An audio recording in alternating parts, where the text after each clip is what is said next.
영혼의 쉼터를 사랑해 주시는 여러분 반갑습니다. 이정길 목사입니다. 오늘도 말씀을 전하는 저나 들으시는 여러분 모두의 심령을 성령 하나님께서 지키시고 힘을 주실 줄로 믿습니다. 이제 무더운 여름이 되었습니다.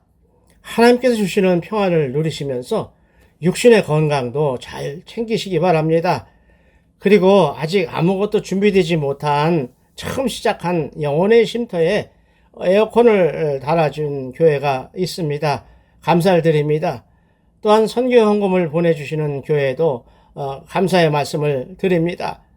함께 기도하면서요, 하나님의 뜻을 이루어가는 영혼의 쉼터가 되도록 하겠습니다.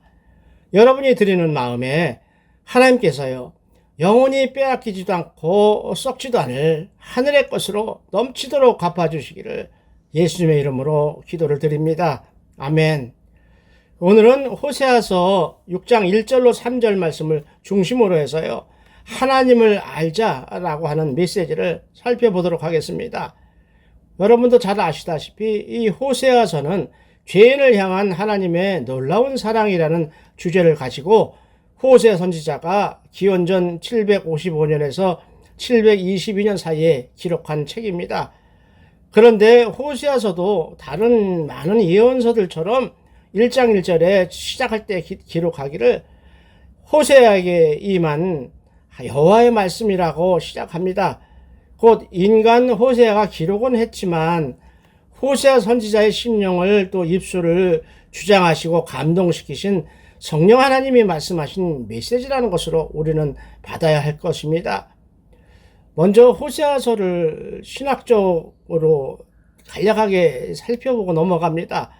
첫 번째로 여호와 하나님을 사랑과 자비의 하나님으로 표현하고 있습니다. 호세아는요, 사랑의 하나님이라고 말씀을 할 정도로 하나님과 이스라엘의 관계를 구약 성경의 다른 선지서들과는 달리 강렬한 사랑의 모습으로 표현하고 있습니다. 비록 심판은 하시지만 사랑을 끝까지 베푸신다는 것이지요. 두 번째로 고통을요, 하나님의 사랑이라고 해석하고 있습니다. 당시 예언자들의 관점에서 볼 때 개인의 고난, 국가가 당하는 고난은 하나님의 심판의 결과였습니다. 그럼에도 호세아 선지자는 하나님의 품을 떠난 백성이 이 고난을 통해서 결국에는 무너지지 않고 죽지 않고 하나님께로 돌아올 것이다 라고 믿었습니다. 다시 말해서 고난을 하나님이 주시는 사랑의 채찍이라고 해석하고 있습니다. 그래서 성경에는 고난이 유익이라는 말씀이 많이 나오지요. 솔직하게 말해서 고난이 없으면 우리 인간은요, 하나님을 찾지 않는다는 것입니다. 그나마 그래도 고난이 닥치니까 하나님에게 엎드려 살려달라고 기도하게 되는 것이 인간의 연약한 그대로의 모습입니다. 그렇게 말한다면 호세아가 말하는 고난이라는 이 메시지가 우리에게 유익한 것이 되는 것이 맞는 것 같지요? 세 번째로 모든 죄악은요, 하나님을 모르기 때문에 지은 것이다 라고 호세아 선지자는 말을 합니다. 하나님에 대한 이스라엘 백성들의 배신하는 그 행위는 하나님이 누군지 몰랐기 때문에, 잘 알지 못했기 때문에 비롯된 것이다 라고 주장합니다. 만일 그들이 하나님이 누군지 알았더라면 그런 죄를 짓지 않았을 것이라는 것이죠. 그러므로 그가 선포하기를 우리가 여호와를 알자, 힘써 여호와를 알자 라고 호소하는 것입니다. 제가 늘 말씀드리는 것 중에 하나지요. 우리가 왜 신앙생활을 잘해야 하는지, 왜 많은 목사님들이 신앙생활을 잘 하셔야 합니다 라고 강조하는지 아주 답답할 정도로 말씀하는 이유는 우리 행동을요, 자식들이 보고 배우기 때문입니다. 그 당시 호세아 시절에 이스라엘 백성들이요, 하나님을 하나님으로 여기지 않고 우상 잡신에 지나지 않는 바알신을 하나님으로 착각할 정도로 타락했던 이유는 그들의 조상들이요, 신앙생활을 엉터리로 했기 때문이죠. 그 자손들이 저주를 받는다는 것이죠. 이런 것을 생각하면요, 우리는 올바른 신앙생활의 자세를 후손들에게 물려줘야 할 책임이 있다는 것을 깨닫기 원합니다. 호세아서는 호세아 선지자가 직접 경험한 또 경험하게 하신 사건을 기록한 것입니다. 따라서 호세아가 막연하게 생각을 한 것이 아니라 자기가 당하고 있는 삶에서 직접 당하고 있는 그대로를 기록한 것으로 보면 되겠습니다. 호세아 선지자가 당하고 있는 불행한 결혼 생활, 또 호세아에게 내려진 혼자만의 여러 가지 일들은 호세아의 혼자의 불행이 아닙니다. 호세아서 1장부터 3장까지 아주 리얼하게 표현되고 있는 이런 비극은 이스라엘 민족들이 행동했거나 또 앞으로 당하게 될 비극을 호세아나 그 안에 고멜이 당하는 것을 보고 많은 이스라엘 백성들이 깨달았으면 하는 의도가 있었던 것 같습니다. 이것을 살펴보면요, 호세아의 아내인 고멜을 부르는 호칭이 있어요. 엄난한 여인이라고 했죠. 또 자식들의 이름을 지은 것에서도 알 수 있습니다. 그래서 하나님은 호세아에게 이르시기를 너는 가서 엄난한 여자를 맞이하여 엄난한 자식들을 낳으라 라고 말씀하십니다. 그러면서 그 이유를 이 나라가 여호와를 떠나 크게 엄난함이니라 라고 말씀하십니다.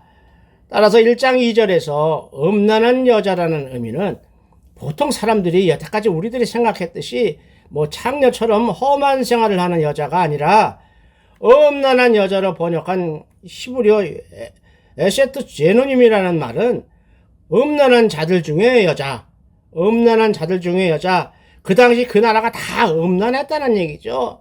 어느 어두나도 다 음란했다는 것이죠. 그런데 그래도 선지자라는 사람이 조금은 경건한 여자, 좀 거룩한, 좀 좋은 여자하고 결혼을 해야 되지 않아?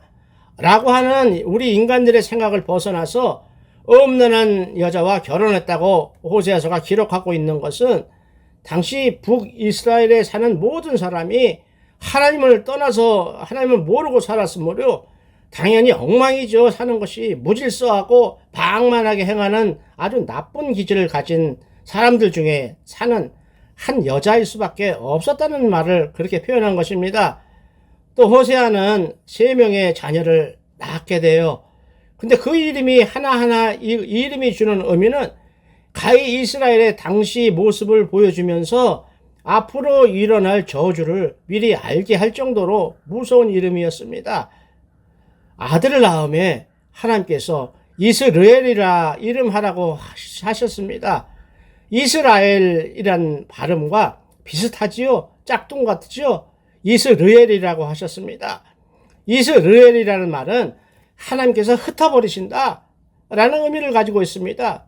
좋은 말이 아니죠? 누가 이런 이름을 짓겠습니까? 이스라엘은 하나님이 주신 축복의 이름이죠.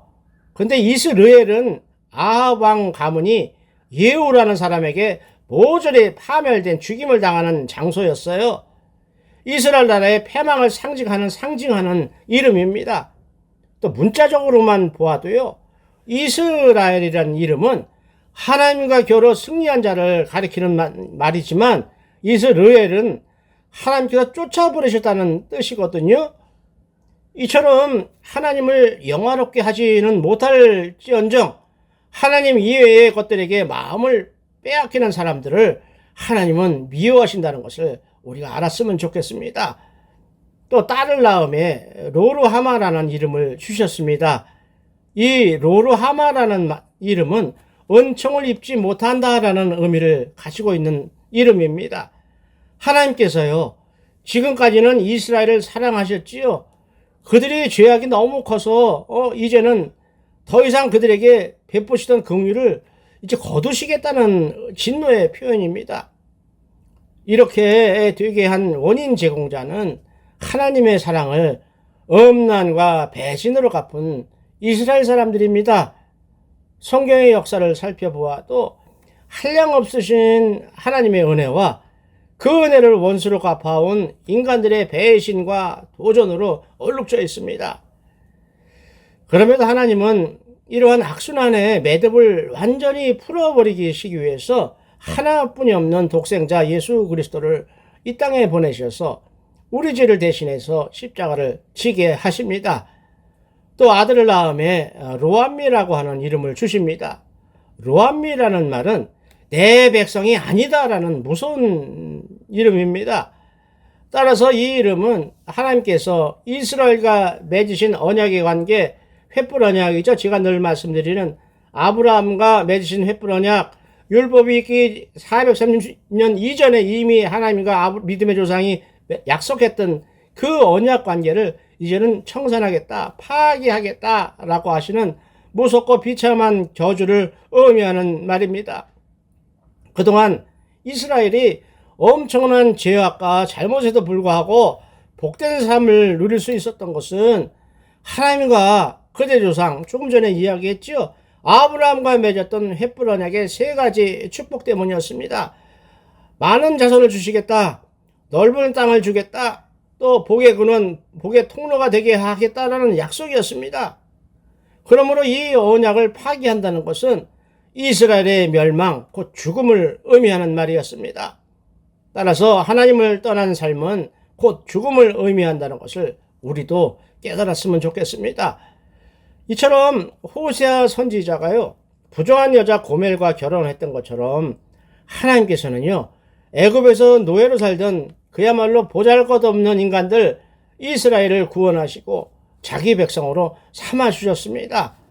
이런 은혜에도 불구하고 고멜이라는 여자가 호세아를 버리고 자기 남편을 버리고 다른 남자를 쫓아 도망간 것처럼 이스라엘 나라도 잠깐이었지만 농사가 풍년이 들고 정치적으로 안정을 누리게 되자 곧바로 하나님을 떠나버립니다. 그리고 이방 잡신인 바알에게 제사하고 절하는 엄란한 우상 숭배와 물질주의의 물질의 노예가 되는 그것으로 빠져버렸습니다. 지금 우리 교회들에서 일어난 현상하고 좀 비슷하지요. 우리도 회개해야 할 것입니다. 조심해야 할 것입니다. 하나님을 예배한다고 하지요. 하나님을 전도한다고 하지요. 하지만 각 교단마다 교단이 틀리면 얼마나 틀리겠습니까마는 교단마다 성경을 다르게 해석합니다. 교리도 각각 다릅니다. 이러한 것은 초대 교회 때부터 내려오던 기독교 신앙의 본질을 잃어버린 것이죠. 잃어버린 것입니다. 또 WCC 문제처럼 여러 가지 이슈 등에서 많이들 충돌하고 있습니다.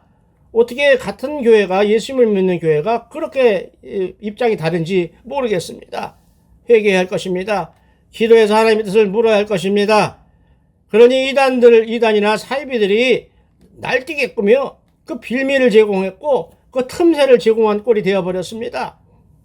이처럼 하나님에게 예배하러 교회 간다고 말들은 하지만 실상은요, 자기가 당하고 있는 문제를 해결하기 위해서 신앙생활을 하는 꼴이 되어버린 것이 요즘 보이는 교회의 문제입니다.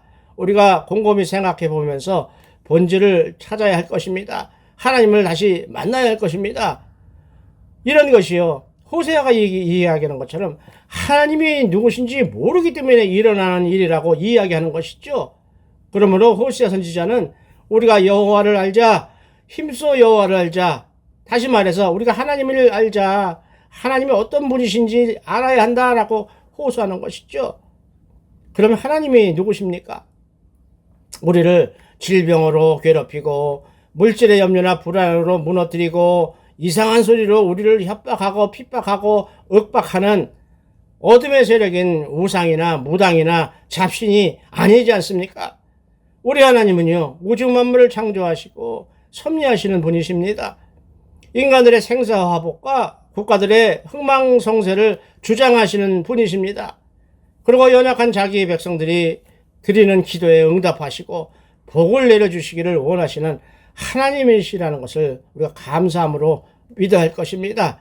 그러므로 은혜를 배반한 고멜이라는 여자, 또 이스라엘은요, 버림을 받아도 할 말이 없어요. 더구나 다른 남자를 쫓아간 고멜을 데려오기 위해서 호세아가 삭슬 그 보상을 할 이유도 사실 없지 않습니까? 오히려 그 남자를 야단을 쳐야 되겠지요. 그런데도 고멜을 위해서 조용하게 모든 속전을 다 지불하고 데려옵니다. 그렇게 호세아가 고멜을 위해서 은 15개와 보리 한 호멜반을 지불했다고 했습니다. 하나님도 범죄한 이스라엘을 위해서 대가를 지불하시고 다시 회복시켜 주셨습니다. 누굽니까? 예수 그리스도의 십자가 대속의 은혜입니다. 당시 은 15개는 노동자가 60일치 품삯하고 같았습니다. 또 보리 한 호멜 반도 은 15개와 같은 값이죠. 결국은 은 30하고 은 30이라는 이야기죠. 은 30 그러면 어디서 들은 기억 나시죠? 가룟 유다가 예수님을 은 30에 팔았다는 것입니다. 그러니 은 30을 고매를 위해서 썼다는 것은 적은 돈을 쓴 것은 아니지요. 또 보리 한 호멜반이 얼마나 많은 것이냐면 우리 용어로 지금은 측량이 잘 안 되겠지만 말통으로 따지면 18말통 정도 되는 많은 양을 제공했지요. 따라서 하나님이나 호세아가 고멜을 사랑한 것처럼 하나님께서 이스라엘을 얼마나 사랑하셨는지를 보여주는 그림이었습니다. 그리고 호세아서 4장부터 14장까지 설교가 9편이 나오는데요. 이 9편의 내용은 같아요. 하나님이 베푸셨던 절대적인 사랑을 이스라엘이라는 사람들이 어떻게 배반하고 이방 나라를 우상하고 이방 나라를 의지하는 죄를 범했는지 이모저모로 여러 가지로 지적하고 책망하면서 너 심판당한다라고 경고하는 메시지였습니다. 우리는 호세아를 가리켜서 사랑의 선지자라고 부릅니다. 하나님의 공의에는요, 항상 사랑이 따르거든요.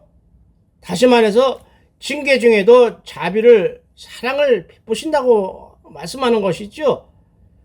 그러므로 하나님은 회개하고 돌아오는 자에게 사랑으로 용납하고 원래 모습대로 회복시켜 주신다고 선포하는 호세아서의 메시지를 우리도 믿음으로 받았으면 좋겠습니다. 그래서 호세아서 6장은 우리가 여호와를 알자라고 말합니다. 우리가 하나님을 바로 알자라고 말합니다. 이는 여호와 하나님이 어떤 분이신가를 알게 하려는 말씀이죠. 한마디로 6장 6절은 나는 인애를 원하고 제사를 원하지 아니한다라고 했습니다. 제사를 원하지 아니한다라고 했습니다. 번제보다 제물보다 하나님을 아는 것을 원한다라고 말씀하고 있다는 것을 우리가 유념해야 할 것입니다. 무슨 말씀입니까? 당시 사람들은요, 우상처럼요, 우리 무당 찾아가는, 점쟁이 찾아가는 것처럼, 복채 많이 주면 좋아하는 것처럼, 이단들 사이비들처럼요, 제물을 많이 드리면 하나님이 기뻐하실 것이라고 착각하고 있었습니다. 그러나 하나님은 양이나 소처럼 이런 걸 많이 가지고 오는 것보다 너희들이 나 하나님을 온전히 아는 것을 원한다라고 말씀하고 있습니다. 왜 그렇지요? 그들이 하나님의 백성이기 때문에 그렇습니다.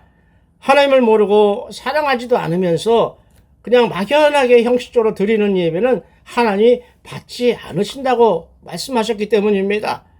그렇게 하나님을 올바로 알아야 기도할 수도 있는 것이고 진정으로 찬양할 수 있는 것이고 그래서 진정으로 예배가 받아들여지고 올바른 삶을 살게 되므로 하나님이 베푸셨던 예비하셨던 모든 복을 받을 수 있기 때문에 말씀하신다는 것이죠. 이사야서도 이렇게 말씀하십니다. 제가 몇 구절만 찾아서 읽어드릴게요. 너희 소돔의 관원들아 여호와의 말씀을 들을지어다. 너희 고모라의 백성아 우리 하나님의 법에 귀를 기울일지어다라고 말씀합니다. 소돔에 있는 관원들, 고모라에 있는 백성들에게 이야기하는 것이 아니지요. 자기 백성들에게 또 예배하는 제사장들에게 소돔의 관원이라고 책망하시는 것이죠. 그리고 자기 백성들을 갖다가 고모라의 백성이라고 말씀하시는 거죠. 얼마나 배역하고 하나님을 몰랐으면 저주받아 마땅한 사람들을 가리키는 의미였습니다. 그리고는 너희의 무수한 재물, 너희가 드리는 많은 재물이 내게 뭐가 유익하겠니? 나는 수양의 번제에 또 살진 짐승에서 풍겨나오는 기름에 배가 불렀다. 나는 수송아지나 어린 양이나 수염수의 피를 기뻐하지 아니한다라고 말씀하십니다. 다시 말하면 재물을 그렇게 좋아하지 않는다. 하나님을 사랑해서 드리는 진정한 사랑의 재물이 아니기 때문에 그렇지요. 하나님을 이용하기 위해서 드린 재물이라는 말씀입니다. 그러시면서 너희가 내 앞에 보이러 오니 이것을 누가 너에게 요구했느냐? 내 마당만 밟고 지나갈 뿐이다. 형식적이라는 말씀이에요. 그러면서 헛된 재물 갖고 오지 말라. 그런 거 쓸데없는 거 갖고 오지 말라. 받지도 않을 거 말씀하시면서도 18절에 가서는요. 우리에게 말씀하셔요. 오라 우리가 서로 변론하자. 할 말 있으면 한번 얘기해보자라는 말씀이에요. 얘들아 너희들이 날 모르지만 하나님을 오해하고 있지만 하나님에게 할 얘기 있으면 한번 해보자. 누구 말이 맞는지 왜 너희들 잘못했는지 내가 지적해 줄게. 그렇게 이야기하는 것이죠. 그러면서요. 너희의 죄가 주홍 같을지라도 눈과 같이 희어질 것이요 진홍같이 붉을지라도 양털같이 희게 되리라라고 말씀하시면서 결론적으로 말씀하시기를 너희가 즐겨 순종하면 뭐죠? 하나님의 말씀에 순종하면 땅의 아름다운 소산을 먹을 것이요 풍성하게 살 것이라는 얘기죠. 너희가 끝까지 거절해서 배반을 하면 칼에 삼켜지리라. 이 말은 여호와의 입에서 나온 말씀이다 라고 경고하셨다는 것을 우리도 두려운 마음으로 받을 수 있기를 원합니다. 그래서 사무엘상 15장 22절도요. 순종이 제사보다 낫고 듣는 것이 수양의 기름보다 낫다라고 말씀하고 있습니다. 성경이 이렇게 말씀하시는 이유는 인간들이 우리들이 생각하는 것처럼요. 하나님은 백성들이 드리는 헌금이나 번제물로 먹고 사는 가난한 존재, 가난한 잡신 이런 것이 아니라 하나님은요. 우주 만물을 창조하시고 소유하신 주인이시라는 것을 알라고 하시는 말씀입니다. 그러므로 사람이 하나님께 드려야 할 것은 그 자그마한 여쭙지 않은 조그마한 인간이 가졌던 재물이 아니라 그들의 삶 전체를 하나님께 드려야 한다는 말씀을 하고 있습니다. 그래서 6장 1절로 3절에는 우리가 하나님으로부터 심판을 당했을 때에 그 심판을 모면하는 길이 소개되고 있는 것입니다. 오라 우리가 여호와께로 돌아가자. 여호와께서 우리를 찢으셨으나 도로 낫게 하실 것이요 우리를 치셨으나 싸매어 주실 것임이라. 여호와께서 이틀 후에 우리를 살리시며 셋째 날에 우리를 일으키시리니 우리가 그의 앞에서 살리라. 그러므로 우리가 여호와를 알자. 심소 여호와를 알자. 아멘. 교만으로 인해서 멸망한 것이요 하나님을 몰라서 생긴 것이라면 그 심판을 모면할 수 있는 유일한 길은 하나님에게 나아가서 하나님이 누구신지 알고 회개하고 변화된 삶을 하나님께 드려야 한다는 말씀이 있죠. 따라서 6장 1절에서 하나님께로 돌아가자는 말은 인간이 만나는 모든 문제는 하나님과 원만한 관계를 갖지 못했던 데서 생겨난다는 말씀이기도 한 것입니다. 또 6장 2절에서 그의 앞에서 살리라라는 말씀은 이제는 하나님을 절대 떠나지 말라 이렇게 이야기하는 것이죠. 너희가 하나님께 나가는 것이 두렵지 죄를 많이 졌기 두려울 것이다. 그러나 하나님의 백성 의인이 되면 생명과 평안을 얻는 희망의 장소가 될 것이다 이렇게 말씀하시지요. 3절에서요. 그가 나오시면 새벽빛같이 어김없다라는 말씀은 해가 매일 아침에 뜨잖아요. 우리가 뜨지 말라고 해서 안 뜨는 것이 아니고 뜨라고 해서 뜨는 해가 아니잖아요. 이것처럼 하나님의 임재하심이 새벽 햇빛처럼 틀림없이 나타난다는 것을 표현하는 말이 있지요. 다시 말해서요. 어둠, 우리를 움켜쥐고 있는, 속박하고 있는, 누르고 있는 어둠의 세력을 전부 제거하시는 하나님의 권능을 상징하는 말씀입니다. 그리고 13장 9절로 11절은요. 하나님을 대적하는 자에게 임하는 심판을 말씀합니다. 참 무서운 말씀이에요. 아주 리얼하게 말씀을 하십니다. 이스라엘아 네가 패망하였나니 이는 너를 도와주는 나를 대적함이라. 내가 너를 도와줬는데 네가 망한 이유는 너를 도와주는 나를 네가 대적했기 때문에 그렇게 됐다라고 말씀하시는 것이죠. 전에 내가 이르기를 내게 왕과 지도자를 주세요라고 했다라고 말씀하십니다. 무슨 말씀이죠? 이스라엘 백성이 사무엘 선지자에게 쪼잔하고 연약한 사사보다는 딴나처럼 강력한 왕을 주셔요. 강력한 왕을 주셔야 우리가 살 것 같습니다라고 막 때를 썼다는 것을 지금 말씀하시는 거예요. 그런데 사울과 다윗과 솔로몬으로 출발했던 이스라엘 통일 왕국이 결국에는 하나님을 떠나죠. 부패하죠. 타락해서 지금 쫄딱 망하는 순간이 지금 온 것이에요. 그래서 하나님께서 물어보시는 겁니다. 네 모든 성읍에서 너를 구원할 자, 너희들이 그렇게 원했던 강력한 왕, 그래서 너에게 왕을 주었지 않니? 재판장들을 주었지 않니? 지도자들을 주었지 않니? 근데 그들이 지금 어디 있니? 너희들이 다 죽어가고 있는데 너희들이 원했던 그 왕이 지금 너를 구원하고 있니? 나처럼 하나님처럼 너희를 구원할 수 있니? 그 왕이? 이렇게 물어보시는 거예요. 더구나 이렇게 무서운 진노의 말씀, 북이스라엘은요, 처음 솔로몬 다음에 여로보암 1세부터 마지막 호세의 왕에 이르기까지 210년 동안 자손들이 서로 죽이고 죽는 피바람 속에 19명이라는 왕이 나타날 정도로 혼란이었습니다. 사울 왕이 그랬고요. 다윗이 그랬고요. 솔로몬이 그랬고요. 보통 수명이 40년 정도였었는데 그 이후부터는 평균 11년이에요. 어떤 사람은 며칠도 못했어요. 그래서 평균으로 따져도 11년뿐이 안 됐다는 얘기는 무슨 얘기냐면 수없이 왕이 바뀌었지요. 반역이 그만큼 많이 일어나고 피바람이 불었다는 얘기죠. 그나마도 결국은 다 망해버렸습니다. 이 모든 비극의 원인은 바로 그들이 하나님을 몰랐다. 하나님을 몰라서 대적을 했다. 불순종했다는 것이죠. 그래서 호세아 4장 6절을 보면 내 백성이 지식이 없으므로 망하는도다라고 말씀합니다. 하나님을 모름으로 망했다는 얘기죠. 그러시면서 네가 지식을 버렸으니 내 말씀을 버렸으니 나도 너를 버리겠다. 네가 하나님의 말씀을 잊었으니 나도 네 자녀들을 잊어버리겠다. 네가 하나님을 싫어해서 버렸으니 나도 네 자손들을 보호하지 않겠다. 축복하지 않겠다. 이런 저주의 말씀입니다. 이런 비극이 어디서부터 시작됐지요? 늘 제가 말씀드리고 이제 말씀드리고 싶지도 않아요. 지 아비 다윗에게 모든 것을 다 물려받았어요. 또 하나님으로부터 지혜와 영광과 장수까지 모두를 물려받은 솔로몬이 실수했던 결과입니다. 하나님의 말씀은 그만두고요. 하나님께서 직접 경고하신 말씀조차 외면하고 불순종하면서 후궁을 700명이나 두었어요. 첩을 300명을 두었어요. 여자 1000명을 두어서 뭘 하겠다는 얘기인지 솔로몬이 행한 죄입니다. 그 후손들이 서로 죽이고 죽는 일만 남은 거예요. 1000명에 달하는 이방 여인들이 들여온 각종 우상과 그들이 섬긴다고 만든 산당들을 왕궁 안에 세우는데도 그것을 모른 척하고 외면해버린 하나님의 편에 섰던 솔로몬이 우상의 편에 섰기 때문에 했던 솔로몬의 죄악 때문에 시작된 저주였습니다. 결국 그의 아들 르호보암하고 그와 싸우는 여로보암이 나라를 두 개로 잘라버리죠. 갈라집니다. 그러면서 끝까지 죄악 속으로 달려가기 시작합니다. 뭐예요? 부모들에게 보고 배운 것이 하나님을 올바로 섬겨서 복을 받는 것을 보고 배운 것이 아니라 하나님을 대적하고 불순종하는 것만 보고 배웠으니 그 자손들의 삶은 저주의 삶이었었고 죽음뿐인 더 남았겠습니까? 14장에는 하나님께 돌아오라는 마지막 메시지가 있습니다.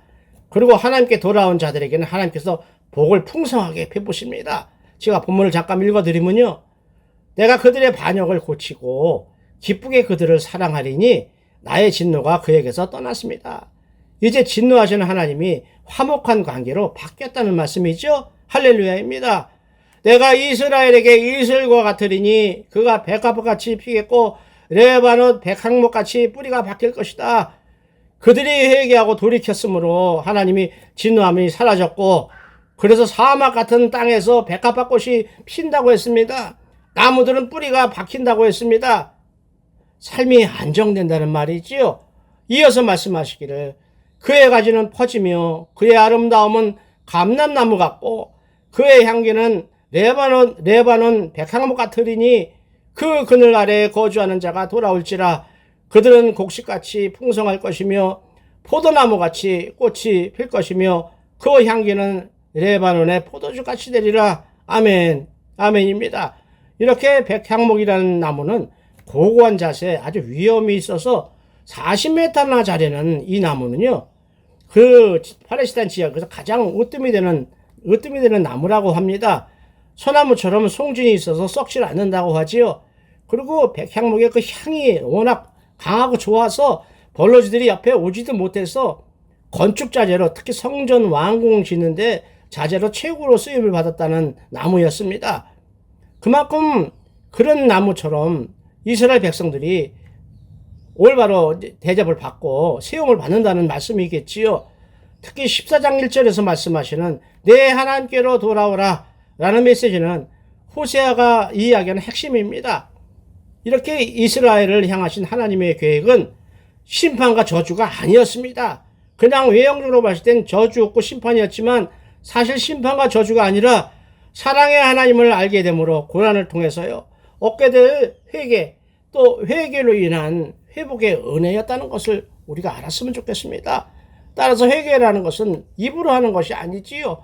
결단을 하고 회개한다고 마음을 먹었으면 행동이 따라가야 한다는, 변화되어야 한다는 것을 우리가 깨달았으면 좋겠습니다. 그래서 호세아서 14장 2절은 선포합니다. 회개하는 마음이에요. 너는 말씀을 가지고 여호와께로 돌아와서 아뢰기를 모든 불의를 제거하시고 선한 말을 받으소서. 우리가 소송아지를 대신하여 입술의 열매를 주께 드리리이다. 제물 대신에 우리의 회개 고백, 우리의 마음을 하나님께 드립니다라는 회개 자세입니다. 이제까지 제물만 드리면 다 되는 줄 알았던 아주 무식한 백성들이 하나님을 사랑하게 되었습니다. 하나님을 알게 되었습니다. 그래서 회개하는 백성이 되었다는 말입니다. 그래서 하나님은 참여하는 입술과 통회하는 심령이 더 합당하다고 받아주신다는 것이지요. 히브리서 13장 15절로 16절도 우리는 예수로 말미암아 항상 찬송의 제사를 드리자. 이는 그 이름을 증언하는 입술의 열매니라. 오직 선을 행함과 서로 나누어주기를 잊지 말라.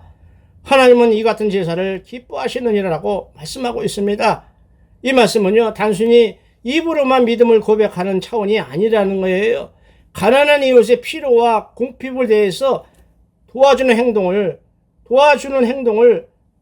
하나님은요 하나님께 드리는 제사로 받으신다는 말씀이에요. 굉장히 중요한 말씀이죠. 여러분들 삶에서 실천함으로 그것이 하나님이 받으시는 제사가 될 줄로 믿습니다. 그럴 때 14장 7절에 나오는 그늘아래라는 말처럼 하나님의 은혜 안에 거하게 될 것이라는 축복의 말씀입니다. 그래서 그들은 곡식같이 풍성하고 포도나무같이 꽃이 필 것이며 그 향기는 레바논의 포도주같이 된다라고 말씀하고 있습니다.